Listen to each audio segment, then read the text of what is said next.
वसुंधरा देवी को अपनी दौलत, रुतबे, ऊंचे खानदान पर इतना घमंड था कि उन्हें अपने सामने हर इंसान छोटा दिखाई देता था। विडंबना ये थी कि वह खुद एक अनाथ थी, मगर जिन दर्दों से उन्हें विनम्र बनना चाहिए था, उन्हीं दर्दों ने उनके भीतर अहंकार का ऐसा किला खड़ा कर दिया था, जिसे कोई छू भी नहीं सकता था। उनके महल जैसे घर में काम करने वाले नौकर उनसे नजरें मिलाने तक की हिम्मत नहीं करते थे। उनकी एक तीखी नजर ही लोगों के दिलों में खौफ पैदा कर देती थी। लेकिन जहाँ वसुंधरा देवी का स्वभाव आग की तरह कठोर था, वहीं उनके पति राघव प्रताप बिल्कुल विपरीत थे। वो बड़े दिल वाले, दयालु, इंसानियत की मिसाल थे। उनके लिए अमीर गरीब में कोई फर्क नहीं था। घर का नौकर हो या ड्राइवर, वे हर किसी को सम्मान देते थे। शायद यही वजह थी कि घर का पुराना ड्राइवर रामू उन्हें मालिक नहीं बल्कि पिता समान समझता था। फिर एक दिन वो खबर आई जिसने पूरे परिवार की दुनिया उजाड़ दी। राघव प्रताप की दोनों किडनियां खराब हो चुकी थी। डॉक्टरों ने साफ कह दिया था, अगर जल्दी ही किडनी ट्रांसप्लांट नहीं हुआ तो उन्हें बचाना मुश्किल होगा। अस्पताल के गलियारों में हर तरफ बेचैनी थी। उसी दौरान रामू को जब अपने साहब की हालत का पता चला तो उसके पैरों तले से जमीन खिसक गई। बिना एक पल गंवाए वह डॉक्टरों के सामने जा खड़ा हुआ। मेरी जांच कर लीजिए डॉक्टर साहब, अगर मेरी किडनी से मेरे मालिक की जान बच सकती है तो मैं तैयार हूँ। डॉक्टर भी उसकी वफादारी देखकर हैरान रह गए थे। उस समय अस्पताल में ना तो वसुंधरा देवी मौजूद थी और ना ही परिवार का कोई दूसरा सदस्य। रामू ने किसी से सलाह नहीं ली, किसी से अनुमति नहीं मांगी। उसने सिर्फ अपने साहब की जिंदगी देखी थी, अपनी भी नहीं। जांच हुई, औपचारिकता रूप से उसकी किडनी मैच भी हो गई, लेकिन किस्मत को शायद कुछ और ही मंजूर था। ऑपरेशन सफल होने के बावजूद डॉक्टर की एक लापरवाही ने सब कुछ बर्बाद कर दिया। एक भयानक इन्फेक्शन राघव प्रताप के शरीर में फैल गया और धीरे धीरे मौत उनके तरफ बढ़ने लगी। आखिरी सांसों से लड़ते हुए अस्पताल के उस कमरे में राघव प्रताप ने अपनी पत्नी का हाथ थामा था। उनकी बुझती आंखों में एक आखिरी इच्छा तैर रही थी, वसुंधरा, रामू ने मेरे लिए अपनी जान दांव पर लगा दी। अगर मैं ना बचूं तो मुझसे एक वादा करो, उसकी बेटी का हाथ अपने बेटे शरद के हाथ में दोगी। वसुंधरा देवी का चेहरा पत्थर की तरह सख्त हो गया था। एक ड्राइवर की बेटी उनकी बहू बने, ये ख्याल ही उनके अभिमान को चीर रहा था, लेकिन उस मरते हुए इंसान की आखिरी इच्छा को वो ठुकरा नहीं सकी। आंखों में आंसू लिए उन्होंने सिर हिला दिया। कुछ ही घंटों के बाद राघव प्रताप इस दुनिया को छोड़कर चले गए और अपने पीछे एक ऐसा वादा छोड़ गए जिसने कई जिंदगियों की दिशा बदल देनी थी। साल गुजर गए, लेकिन वसुंधरा देवी अपने पति की मौत के लिए रामू को कभी माफ नहीं कर सकी। उन्हें लगता था अगर वो बीच में नहीं आता तो शायद उनके पति बच जाते। यही नफरत धीरे धीरे उनके बेटे शरद के दिल में भी उतर गई थी। शरद हल पर रामू और उसकी बेटी को अपने पिता की मौत का जिम्मेदार मानता था, और अब वही लड़की जिसे वो देखना तक पसंद नहीं करता था उसकी होने वाली पत्नी थी। मगर नियति की सबसे खतरनाक बात ये होती है कि वह इंसान को वहीं ले जाकर खड़ा करती है जहां जाने से वह सबसे ज्यादा डरता है। जिस लड़की से शरद नफरत करता था, अब उसने पहली बार उसे देखा तो कुछ पल के लिए उसकी सांसें थम गई। वो बेहद खूबसूरत थी, इतनी खूबसूरत किसी की भी नज़र उस पर ठहर जाए। लेकिन शरद के दिल में उसकी खूबसूरती के लिए नहीं बल्कि नफरत के लिए जगह थी। उसे क्या पता था कि जिस लड़की को वो अपने पिता की मौत का कारण समझता है, उसी लड़की के सीने में एक ऐसा राज दफन है जो उसकी पूरी दुनिया हिला देने वाला था। तुम किस उम्मीद में यहाँ खड़ी हो कि मैं तुम्हारे लिए भी कुछ लाया हूँगा? शरद के सवाल पर शिवानी डरकर पीछे हट गई और तेजी से नाव में सिर हिलाने लगी। शरद ने एक नज़र उसके साधारण और पुराने कपड़ों पर डाली और तिरस्कार से कहा कि तुम्हारी औकात तो इस बड़े घर में रहने की भी नहीं है, लेकिन माँ कहती है तुमसे अच्छी काम करने वाली मिलेगी भी नहीं। ये कहकर वह अंदर चला गया और गुस्से में सिगरेट जला ली। शिवानी एक ड्राइवर की बेटी थी जो बचपन से इसी घर में रहती थी। उसके पिता ने इस घर के मालिक की जान बचाने के लिए अपनी किडनी देने का फैसला किया था, लेकिन ऑपरेशन के दौरान दोनों की ही मौत हो गई। मरने से पहले मालिक ने वादा किया था वह अपने बेटे शरद की शादी शिवानी से करेगा और उसे बेटी की तरह रखेगा। लेकिन उस हादसे के बाद सब कुछ बदल गया। शरद के मन में ये बैठ गया कि उसके पिता की मौत की वजह शिवानी और उसका पिता है, और उसकी माँ वसुंधरा तो पहले से ही ड्राइवर से नफरत करती थी। इसलिए पिता की मौत के बाद उसने शिवानी को पूरी तरह नौकरानी बना दिया। शरद के दिल में नफरत इतनी गहरी थी, उसने एक बार कहा था, मैं तुम्हें अपने पिता के वादे के कारण अपनाऊंगा, लेकिन तुम्हें कभी खुश नहीं रहने दूंगा। आज उस बड़े बंगले की दीवारें जैसे किसी बड़े बदलाव की खबर दे रही थी। नौकर चाकर इधर उधर भाग रहे थे और वसुंधरा जी तैयारियों में लगी थी, क्योंकि घर का इकलौता वारिस शरद 6 साल के बाद विदेश से वापस आ रहा था। पूरे घर में खुशी का माहौल था, लेकिन शिवानी के लिए ये सब घुटन जैसा था। वह कई घंटों से रसोई में खड़ी शरद की पसंद का खाना बना रही थी। उसके माथे पर पसीने की बूंदें चमक रही थी। उसका दुपट्टा बार बार कंधे से फिसल रहा था। तभी वसुंधरा की कड़क आवाज़ गूंजी, शिवानी, अभी तक यहीं हो? ऊपर जाकर शरद का कमरा आखिरी बार देख लो। लाइब्रेरी ठीक से सजी है या नहीं, और ध्यान रखना कि तुम्हारा चेहरा उसे नजर आए। वह पहले ही तुम्हारे पिता की वजह से तुमसे नफरत करता है। शिवानी कुछ कहना चाहती थी, लेकिन शब्द उसके गले में ही अटक गए। उसने चुपचाप सिर झुकाया और सीढ़ियाँ चढ़कर ऊपर चली गई। हर कदम पर उसे अपने पापा की याद से जीते जी मर गई थी। वह कमरे में दाखिल हुई, जो किसी राजकुमार के कमरे जैसा ही था। सुंदर फर्नीचर, सजा हुआ हर कोना। उसने गहरी सांस ली और लाइब्रेरी की तरफ बढ़ी, जहाँ बड़े बड़े पर्दे लगे थे। वह एक छोटी सी सीढ़ी पर चढ़कर उन्हें ठीक करने लगी। तभी नीचे से किसी की आने की आहट सुनाई दी। उसका दिल जोर से धड़कने लगा। क्या वह आ गया? उसने पीछे मुड़कर देखने की कोशिश की, लेकिन उसका पैर फिसल गया और वह गिरने लगी। उसके मुंह से हल्की चीख निकली, लेकिन जमीन पर गिरने से पहले ही वह किसी मजबूत बाहों में आ गिरी। उसने डर के मारे आंखें बंद कर ली। उसे किसी की तेज सांस और परफ्यूम की खुशबू महसूस हो रही थी। धीरे धीरे उसने आंखें खोली, तो सामने गहरी आंखें उसे गुस्से से देख रही थी। वह शरद था। उसका चेहरा पहले से ज्यादा आकर्षक हो गया था, लेकिन आंखों में उसके लिए कोई नरमी नहीं थी। शरद ने सख्त आवाज में कहा कि गिरने का नाटक करना तुम्हारी पुरानी आदत है या नई चाल है? फिर उसने उसे झटक कर अलग किया, जैसे वह कोई बेकार चीज हो। शिवानी कांपते हुए कुछ कहना चाहती थी, लेकिन उसकी आवाज ही नहीं निकल रही थी। शरद उसके करीब आया और बोला कि मैंने पूछा, तुम्हें मेरे कमरे में आने की इजाजत किसने दी? उसका लंबा कद और सख्त अंदाज शिवानी को डरा कर रख दिया था। वह उसके चेहरे के करीब झुककर बोला, तुम्हारे पिता ने जो मेरे परिवार के साथ किया है, उसका हिसाब तुमसे लिया जाएगा। और मेरी नज़रों से दूर रहना, क्योंकि तुम्हारी ये मासूमियत मुझे और गुस्सा दिलाती है। शिवानी की आंखों में आंसू भर आए। तभी उसके हाथ में पकड़ा फ़ोन बजने लगा। स्क्रीन पर अनजान नंबर था। वह घबरा गई और फ़ोन छुपाने लगी, लेकिन शरद ने देख लिया और गुस्से में पूछा, किसका फ़ोन है और तुम इसे मुझसे क्यों छुपा रही हो? शिवानी ने कहा, कोई नहीं, लेकिन शरद ने उसका हाथ पकड़ लिया और फ़ोन मांगने लगा। उसने ताना मारा, क्या किसी से छुपकर बातें करती हो? शिवानी दर्द से बोली, ऐसा कुछ नहीं है। लेकिन उसके आंसू गिर कहा, तुम जैसी लड़कियां ऊपर से सीधी और अंदर से कुछ और होती हो। तुम्हें तुम्हारी ज़िंदगी से कोई मतलब नहीं है, लेकिन मेरे घर में कोई गड़बड़ मत करना, वरना मैं तुम्हारे पिता की कसम खाकर कहता हूँ, तुम्हें नहीं छोड़ूंगा। शिवानी वहाँ से भागकर अपने छोटे से कमरे में गई और दरवाज़ा बंद करके रोने लगी। फ़ोन फिर बजा।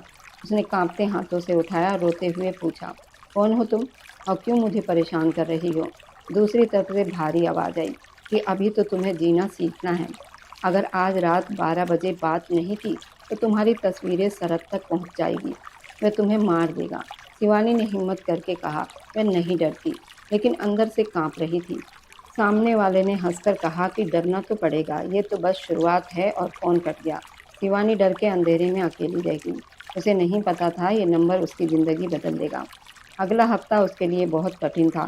शरद के आने से पूरे घर का माहौल बदल गया था।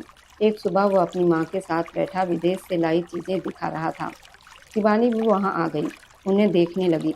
शरद ने उसे देख लिया और तिरस्कार से कहा, क्या तुम ये सोच कर आई हो कि मैं तुम्हारे लिए भी कुछ लाया हूँ? शिवानी पीछे हट गई और ना में सिर हिला दिया।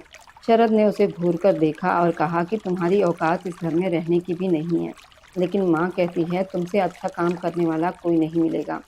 वह अंदर चला गया और गुस्से में सिगरेट पीने लगा।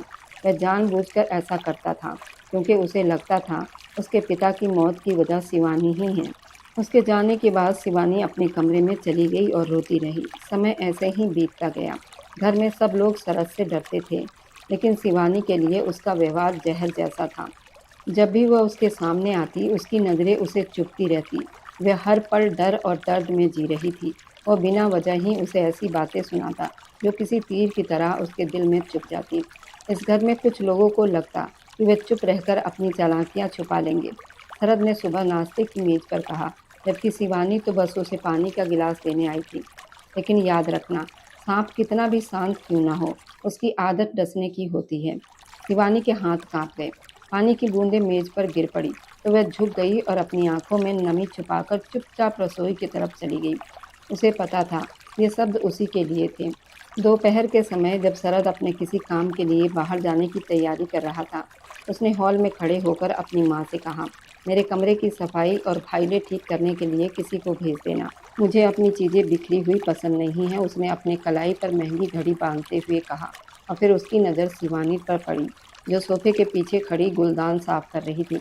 उसने अपनी आवाज़ और सख्त कर ली और कहा, इस लड़की को मेरे कमरे के पास भी आने मत देना। मैं नहीं चाहता ये मेरे कमरे की दहलीज को भी छुए और मेरे कमरे में इसका आना मना है। ये कहकर वह एक नज़र शिवानी के सफ़ेद पड़े चेहरे पर डालता हुआ बाहर चला गया। शिवानी को ऐसा लगा जैसे किसी ने उसे दोपहर की तपती धूप में नंगे पैर खड़ा कर दिया हो। उसकी बेइज्जती करना शरद का पसंदीदा काम बन चुका था। वसुंधरा ने जहरीली मुस्कान के साथ शिवानी की तरफ देखा और कहा कि सुना तुमने, लेकिन उसे क्या पता था आज कोई काम करने वाली आई ही नहीं है। अब चुपचाप ऊपर जाकर उसका कमरा साफ करो। वह 2 घंटे तक वापस नहीं आएगा। किसी को क्या पता चलेगा। शिवानी ने डरते हुए कहा, लेकिन उन्होंने मना किया है। अगर वे आ गए तो? वसुंधरा ने गुस्से से कहा, क्या मैं खुद सफाई करूंगी? जाओ और जल्दी काम खत्म करके नीचे आओ, वरना रात का खाना भी नहीं मिलेगा। शिवानी डरते हुए ऊपर की मंजिल की तरफ बढ़ी। शरद के कमरे के बंद दरवाजे के सामने खड़ी होकर उसने एक लंबी सांस ली। उसका दिल तेजी से धड़क रहा था। यही वो जगह थी जहां उसे अपमानित किया गया था, लेकिन फिर भी इस कमरे की हवा में शरद की खुशबू उसे अपनी तरफ खींच रही थी। उसने कांपते हाथों से दरवाज़ा खोला और अंदर गई। कमरा वैसा ही सजा हुआ था। उसने सफाई शुरू की, लेकिन उसका ध्यान बार बार शरद की बातों में चला जाता। उसने ड्रेसिंग टेबल पर रखी शरद की घड़ी देखी। उसका मन हुआ कि वह उसे छू कर देखे। उसने हिम्मत करके उसे हाथ में लिया। वह ठंडी थी, बिल्कुल शरद के स्वभाव की तरह, लेकिन उसे छूते ही उसके शरीर में एक अजीब सी भावना दौड़ गई, जैसे नफरत के बीच कोई अनजान लगाव पनप रहा हो। एक ऐसी भावना जिसे वह खुद भी समझ नहीं पा रही थी। फिर वह बिस्तर ठीक करने लगी, लेकिन तकिए को सही करते उसने एक पल के लिए अपना चेहरा उस पर रखा तो शरद के इत्र की खुशबू उसके मन पर छा गई। उसने आंखें बंद करके धीरे से कहा, काश आप मेरे दिल की बात समझ पाते शरद जी। काश आपको पता होता कि आपकी नफरत मुझे कितना दुख देती है। आपकी नज़दीकी मुझे उतना ही सुकून देती है। तभी उसे एहसास हुआ वो क्या कर रही है। वह तुरंत सीधी खड़ी हो गई। खुद पर शर्म महसूस करने लगी। वह तो सिर्फ एक काम करने वाली थी, एक ऐसी लड़की जिसके पिता इस घर के लिए अपनी जान दे चुके थे, फिर भी उन्हें दोषी माना जाता था। उसके पिता ने मालिक की जान बचाने के लिए अपनी किडनी दी थी और उसी दौरान दोनों की मौत हो गई थी। तब से शरद के मन में नफरत भर गई थी। उसकी क्या हैसियत थी कि वह शरद के बारे में ऐसा सोचती। उसने जल्दी जल्दी सफाई खत्म की और बाहर जाने लगी। तभी उसकी नज़र साइड टेबल पर पड़ी जहाँ शरद की एक पुरानी तस्वीर रखी थी। तस्वीर में मुस्कुरा रहा था, एक ऐसी मुस्कान जो शिवा के लिए एक सपना बन चुकी थी। उसने तस्वीर को छूने के लिए हाथ बढ़ाया ही था कि नीचे आंगन में गाड़ी रुकने की आवाज़ आई। उसके होश उड़ गए। शरद वापस आ गया था। उसका दिल जोर जोर से धड़कने लगा। अगर वह उसे यहाँ देख लेता तो आज उसकी खैर नहीं थी। वह जल्दी से कपड़ा उठाकर दरवाजे की तरफ भागी, लेकिन उसका दुपट्टा बिस्तर के कोने में फंस गया। वह घबराकर उसे छुड़ाने लगी। तभी सीढ़ियों पर शरद के कदमों की आवाज़ पास आती जा रही थी। वह शायद किसी काम से जल्दी लौट आया था। शिवानी की सांस अटक गई। कदमों की आवाज़ अब दरवाजे तक पहुंच चुकी थी। उसने आखिरी कोशिश की, लेकिन दुपट्टा उलझ गया। तभी दरवाज़ा जोर से खुला और शरद अंदर आ गया। उसके चेहरे पर थकान थी, टाई ढीली थी, लेकिन जैसे ही उसकी नज़र शिवानी पर पड़ी, उसकी आंखें गुस्से से भर गईं। उसने तेज आवाज़ में कहा, तुम? और तेजी से उसकी तरफ बढ़ा।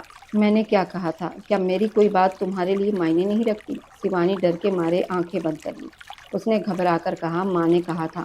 लेकिन शरद ने उसकी बात काट दी और उसका हाथ पकड़ लिया, जो दुपट्टा छुड़ा रही थी। उसने गुस्से में पूछा, तुम्हारे हाथ क्यों कांप रहे हैं और तुम यहाँ क्या कर रही थी? शिवानी रोते हुए बोली कि वह तो बस सफाई कर रही थी। उसके आंसू शरद के हाथ पर गिर पड़े।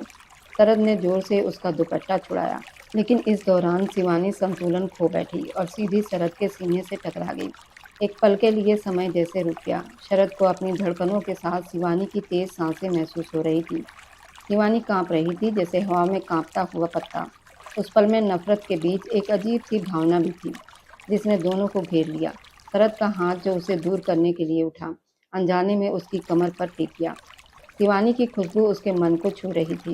कुछ पल दोनों के बीच सिर्फ खामोशी और धड़कनों की आवाज़ थी। फिर शरद ने खुद को संभाला और उसे जोर से पीछे धकेल दिया और सख्त आवाज़ में कहा, अपने आंसू किसी और के लिए बचा कर रखो। मैं इनसे पिघलने वाला नहीं हूँ। उसने फिर कहा, अभी के अभी यहाँ से चली जाओ, और अगर दोबारा इस कमरे में आस-पास भी दिखी तो मैं भूल जाऊँगा कि तुम एक लड़की हो। शिवानी वहाँ से भागती हुई नीचे आई और अपने कमरे में जाकर दरवाज़ा बंद कर लिया। उसका दिल अभी भी तेज़ी से धड़क रहा था। तभी उसका फ़ोन बजा। उसने काँपते हाथों से देखा तो उसी अनजान नंबर से संदेश आया कि शरद के साथ कमरे में क्या कर रही थी। बहुत करीब थी उसके, लेकिन याद रखना वह तुम्हें सिर्फ़ अपमानित करेगा, अपनाएगा नहीं।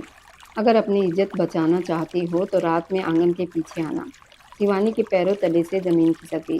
वह अनजान आदमी उसे एक ऐसे जाल में फँसा रहा था जहाँ हर रास्ता शरद की नफ़रत से होकर गुजरता था। वह रोते हुए बिस्तर पर गिर गई और समय यूं ही बीत गया। रात के 2 बजे थे। पूरा घर गहरी नींद में था, लेकिन शिवानी की आंखों में नींद गायब थी। वह दीवार पर पड़ती परछाइयों को देख रही थी कि तभी फिर से फ़ोन चमका। उसने रोते हुए कहा कि तुम क्या चाहते हो? क्यों मेरी जान के पीछे पड़े हो? दूसरी तरफ से आवाज़ आई, जान तो शरद की जाएगी। अभी मेरे लोग उसके घर के बाहर खड़े हैं। अगर मैं इशारा कर दूँ तो सब खत्म हो जाएगा। अगर उसे ज़िंदा देखना चाहती हो तो अभी बाहर आओ। शिवानी घबरा गई और बोली कि ऐसा मत करना, मैं अभी आती हूँ। उसने ये भी नहीं सोचा आधी रात को बाहर जाना कितना खतरनाक है। वह शरद की जान की चिंता में वह सिहर उठी। बिना चप्पल के धीरे-धीरे बाहर आ गई। आंगन में चांदनी फैली हुई थी। वो फ़ोन कान से लगाए इधर-उधर देखने लगी। उसका पूरा शरीर काँप रहा था। उसने धीमी आवाज़ में कहा कि मैं बाहर आ गई हूँ, कहाँ हो तुम? दूसरी तरफ से एक तेज़ हँसी सुनाई दी। तुम्हें क्या लगा था शिवानी कि मैं वहाँ कहीं छुपा बैठा रहूँगा?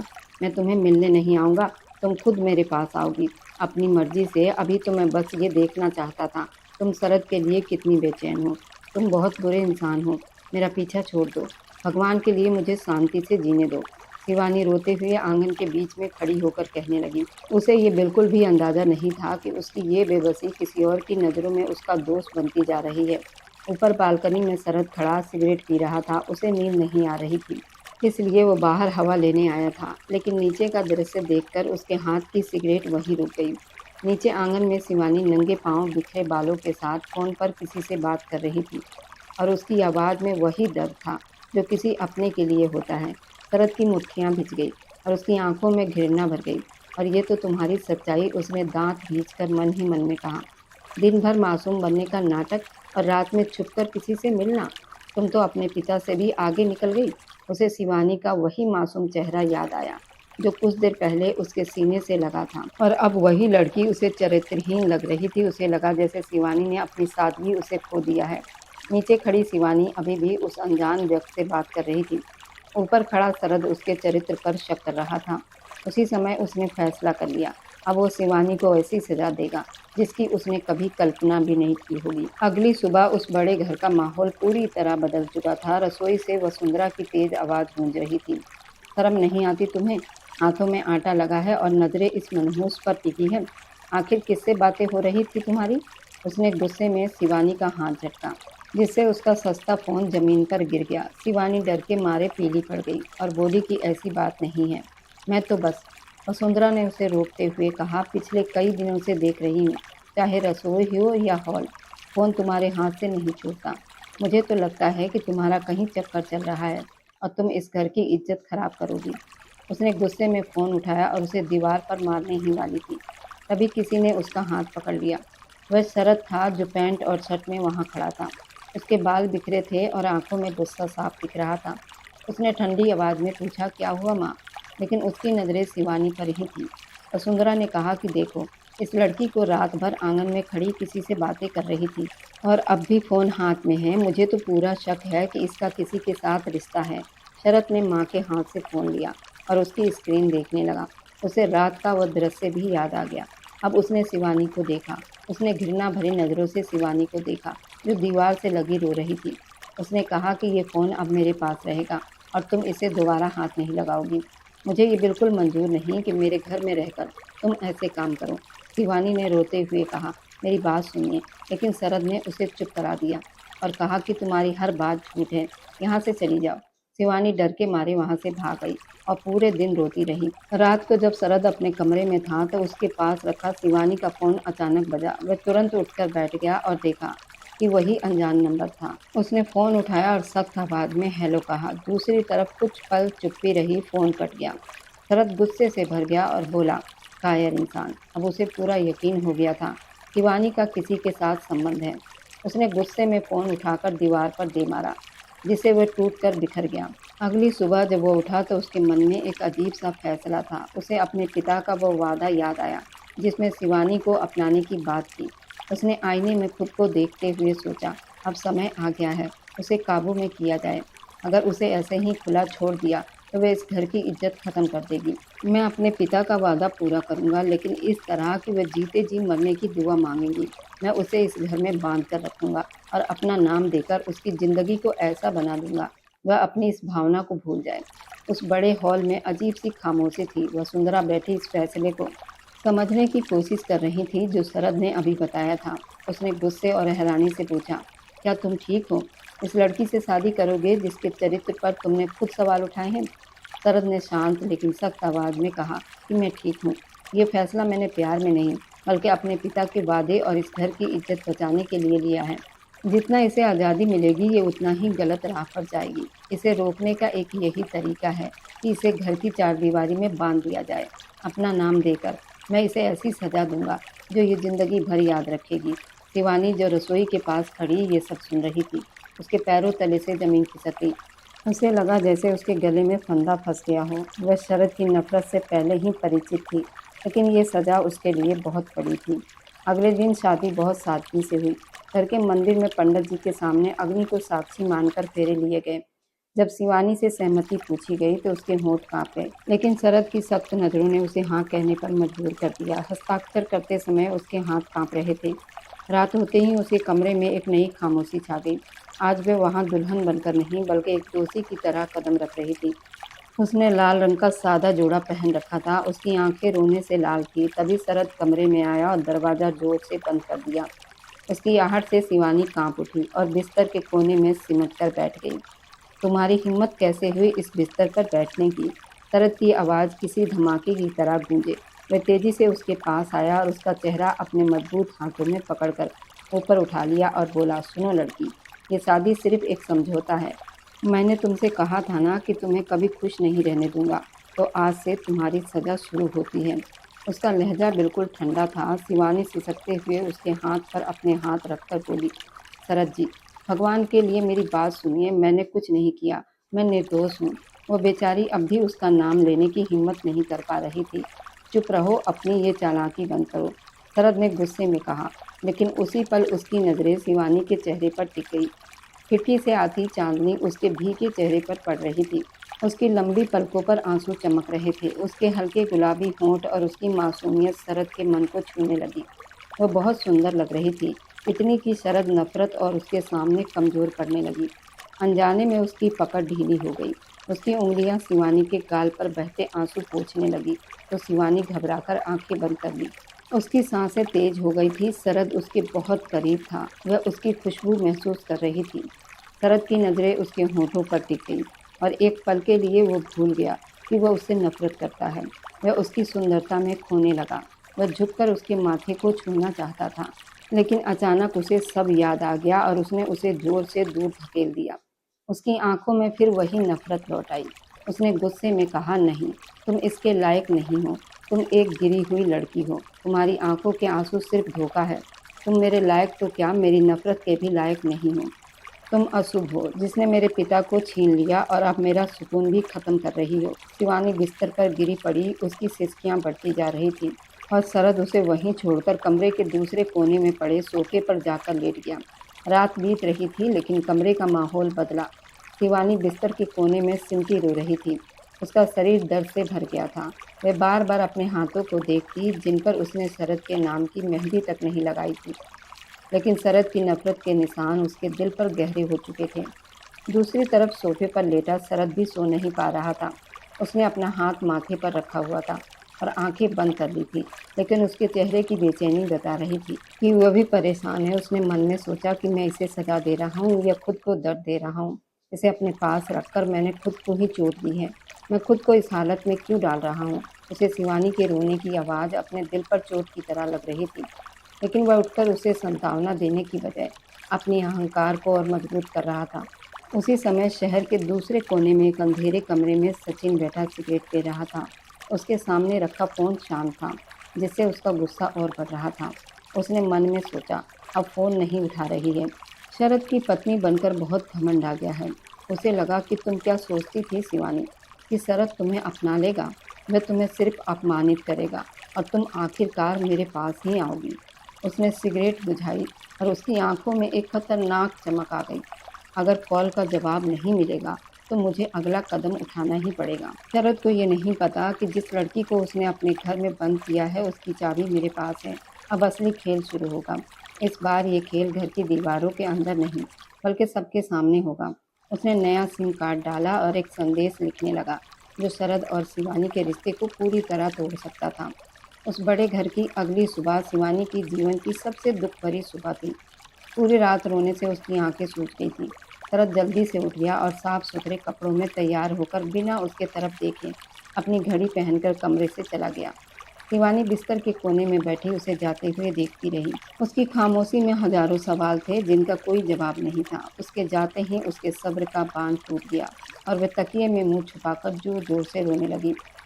ये रोना उसकी किस्मत पर था और उस इंसान की नफ़रत पर था, जिसे वह दिल से अपना मान चुकी थी। कुछ देर के बाद वह खुद को सँभालने के लिए उठी और बाथरूम की तरफ चली गई।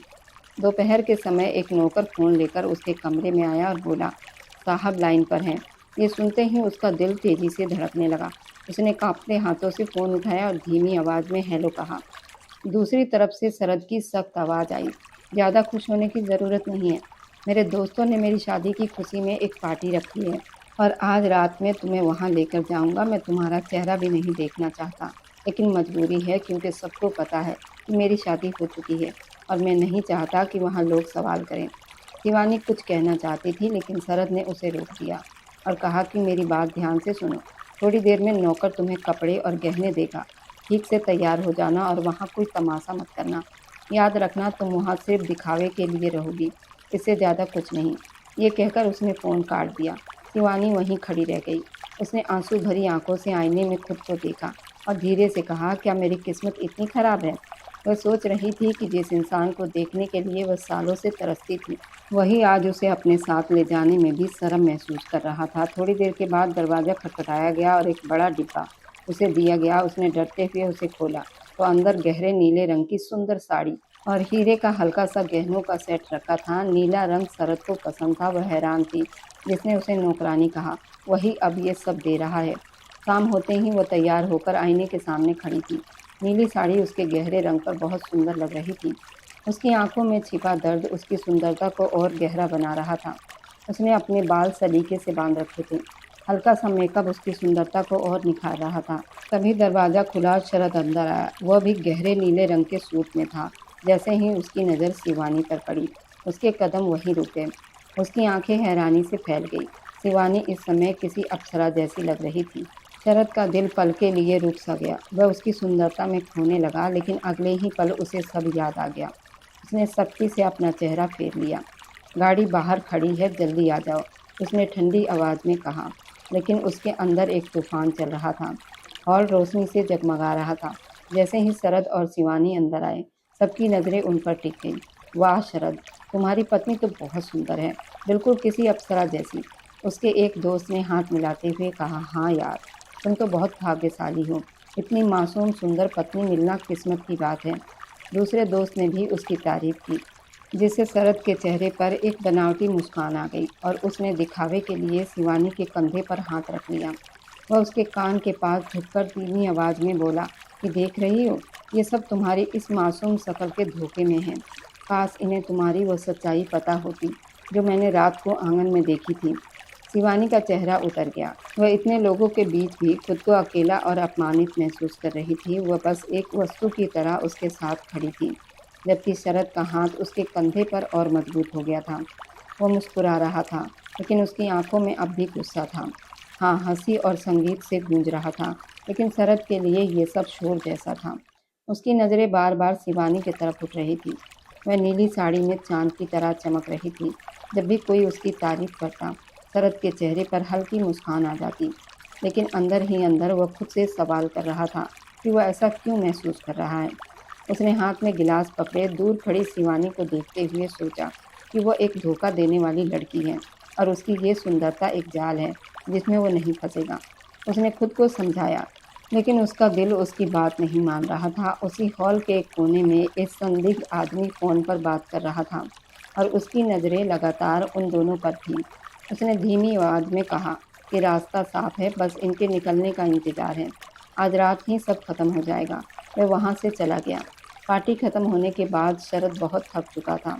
वह दोनों गाड़ी की तरफ बढ़े। शरद ने ड्राइविंग सीट संभाली और शिवानी पीछे जाकर बैठ गई। गाड़ी रात की खामोशी को चीरते हुए उनके घर की तरफ चल पड़ी। पूरे रास्ते दोनों के बीच खामोशी रही, लेकिन ये खामोशी भी बहुत कुछ कह रही थी। शरद बीच-बीच में शीशे से पीछे बैठी शिवानी को देख रहा था।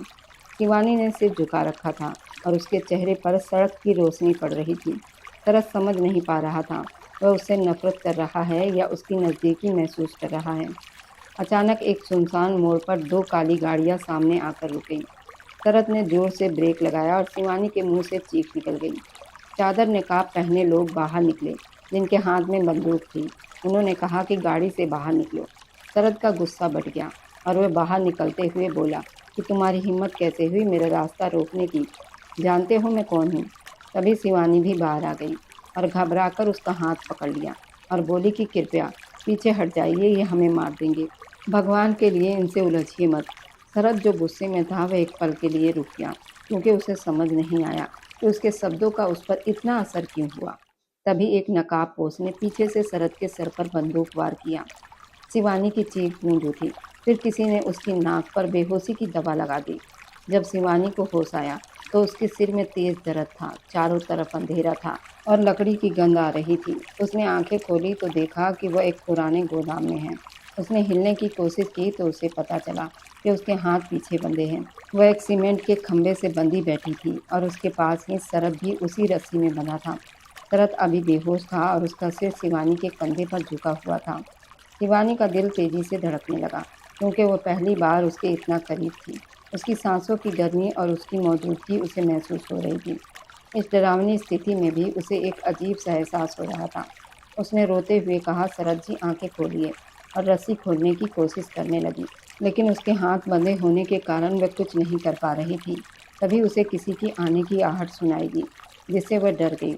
उसकी उंगलियां रस्सी खोलने की कोशिश में घायल हो गई थी, लेकिन उसने हार नहीं मानी। आखिरकार उसने रस्सी खोली और सबसे पहले शरद के हाथ खोले।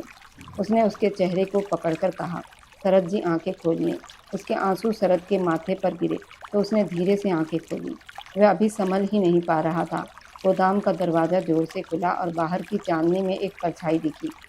वह सचिन था, जिसके हाथ में बंदूक थी और चेहरे पर खतरनाक मुस्कान थी। उसने हंसते हुए कहा कि तुम लोगों ने खुद को आज़ाद कर लिया है, लेकिन अभी खेल खत्म नहीं हुआ। इससे पहले कि शरद कुछ समझ पाता, सचिन ने शिवानी के बाल पकड़ लिए और उसकी कनपटी पर बंदूक रख दी। उसने शरद से कहा कि तुम यहाँ से चले जाओ, मुझे तुमसे कोई मतलब नहीं है। लड़की मेरी है, जब से इसने मेरा फ़ोन उठाना बंद किया है, मैं इसके लिए परेशान हूँ। शरद के पूरे शरीर में आग सी लग गई थी। वह अपनी चोट और दर्द भूलकर खड़ा हो गया, मगर सचिन ने पिस्तौल को शिवानी के माथे पर और जोर से टिकाया और कड़वी हंसी के साथ बोला, क्यों शिवानी, अब क्यों नहीं बोलती? फ़ोन पर तो बहुत रोती थी, मेरा पीछा छोड़ दो। सचिन ने शरद की तरफ देखते हुए जहर उगला। देख लो शरद की तुम्हारे खातिर मुझसे लड़ती थी, मुझे रोकती थी मैं तुम्हें नुकसान न पहुंचाऊं, लेकिन अब ये मेरे पास ही रहेगी। सचिन की बातें शरद के दिल में तीर की तरह चुभ गई। उसी पल उसे समझ आ गया, जिसे वह गलत समझ रहा था वह दरअसल एक दरिंदा था, जो शिवानी को जबरदस्ती परेशान कर रहा था और शिवानी उसे बचाने के लिए चुपचाप सब सह रही थी। उसकी मासूमियत पर शक करना कितना बड़ा पाप था, ये एहसास उसे अंदर से तोड़ गया। शिवानी, शरद की आवाज़ में दर्द साफ झलक रहा था। अब तो कुछ कहो शिवानी, सचिन ने बंदूक उसके माथे पर टिकाए हुए कहा। उसी पल जब सचिन का ध्यान शिवानी पर था, शरद ने एक घायल शेर की तरह उस पर झपटा मारा और बिजली की तेजी से उसकी कलाई पकड़कर उसे जमीन पर गिरा दिया। पिस्तौल दूर जाकर गिरी। शरद ने उसके चेहरे पर जोर जोर से मुक्के बरसाने शुरू कर दिए। उसका गुस्सा और पछतावा मिलकर बढ़ गया था। फिर उसने पिस्तौल उठाई और सचिन के माथे पर तान दी। तेरी हिम्मत कैसे हुई मेरी पत्नी पर गंदी नज़र डालने की? उसकी आवाज़ में दर्द और गुस्सा दोनों थे। नहीं सरब जी, प्लीज़ रुक जाइए। शिवानी ने रोते हुए उसका हाथ पकड़ लिया। इसे मत मारिए, इसे कानून के हवाले कर दीजिए, अपने हाथ खून से मत रंगिए। शरद ने उसकी धीमी आंखों में देखा और धीरे से पिस्तौल नीचे कर दी। सचिन उसके अंकल का गोद लिया हुआ बेटा था, इसलिए वह उसे मरते हुए नहीं देख सकती थी। कुछ ही देर में पुलिस वहां पहुंच गई और सचिन को गिरफ्तार कर लिया गया। उसके बयान ने शिवानी पर लगे सारे आरोप मिटा दिए। अब जब वो घर लौटे तो माहौल बदल चुका था। घर पहुंचकर शिवानी हमेशा की तरह डरकर बिस्तर के कोने में बैठ गई। उसकी आंखों में अभी भी वही डर था। तभी शरद कमरे में आया, मगर इस बार उसके कदमों में नफरत नहीं थी। वह धीरे से उसके पास बैठ गया और प्यार से उसके कांपते हाथ अपने हाथों में ले लिए। मुझे माफ़ कर दो शिवानी। उसकी आवाज़ में सच्चाई और पछतावा था। मैं कितना अंधा था कि तुम्हारी चुप्पी को तुम्हारा दोस्त समझता रहा। तुम्हारी कोई गलती नहीं थी, मेरी ही गलती थी। मैंने अपने अहंकार और गुस्से में तुम्हें गलत समझा। शिवानी ने हैरानी से उसकी तरफ देखा।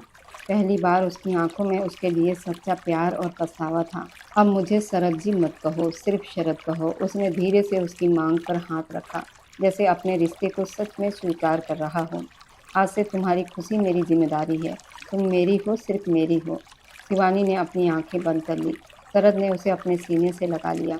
उस कमरे ने पहली बार नफरत की जगह सच्चे प्यार को जन्म लेते देखा। उस घटना को 2 हफ्ते बीत चुके थे और अब घर का माहौल पूरी तरह बदल चुका था। शिवानी आईने के सामने खड़ी अपने बाल संवार रही थी। उसने हल्के नीले रंग का सुंदर सा सूट पहना था जो शरद उसके लिए लाया था और आज वह उसे बाहर खाने पर ले जाने वाला था। तभी शरद कमरे में आया और उसके पास आकर रुक गया। शिवानी ने आईने में उसे देखा और शर्म से नजरें झुका ली। मैं तैयार हूँ, चले, उसने धीमी आवाज में कहा। शरद ने कुछ नहीं कहा, बस उसके पीछे खड़ा होकर उसे आईने में देखने लगा। उसकी नज़रें शिवानी के चेहरे पर टिक गई। जब शिवानी मुड़ने लगी तो उसने धीरे से उसके कंधे पकड़कर उसे फिर से आईने की तरफ कर दिया और उसके कान के पास झुककर बोला, तुम्हें देखकर मन ही नहीं भर रहा तो बाहर कैसे जाऊं? आज बाहर जाने का प्लान रद्द। आज तुम मुझे इतनी अच्छी लग रही हो कि मैं तुम्हें किसी और की नज़रों में नहीं आने देना चाहता।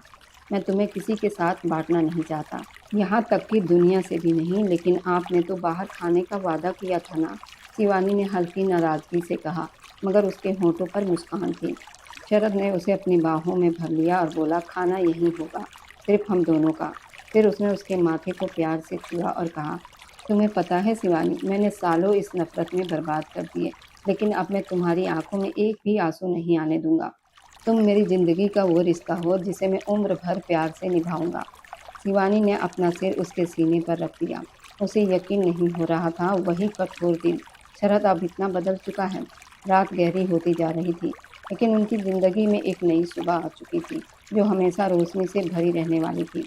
और अब जाते-जाते बस दिल से एक छोटी-सी गुजारिश है, आप जहाँ कहीं से भी मेरी वीडियो देख रहे हैं, कमेंट में अपने शहर और राज्य का नाम ज़रूर लिखिए। आपके कमेंट मेरे लिए किसी अनमोल तोहफ़े से कम नहीं होते। और जो लोग अपना कीमती समय देकर मेरी कहानियों को देखते और लाइक शेयर करते हैं, उन सबका मैं दिल से धन्यवाद करती हूँ। अगर आज की कहानी ने आपके दिल को छुआ हो तो वीडियो को लाइक करें और अपने दोस्तों तक ज़रूर पहुँचाएँ। और हमारे इस छोटे से परिवार का हिस्सा बनने के लिए चैनल को सब्सक्राइब करना ना भूलें, क्योंकि आपका हर सब्सक्राइब मेरे लिए आपका प्यार और भरोसा है। फिर मिलेंगे एक नई भावनाओं से भरी कहानी के साथ। तब तक खुश रहिए, स्वस्थ रहिए, मुस्कुराते रहिए।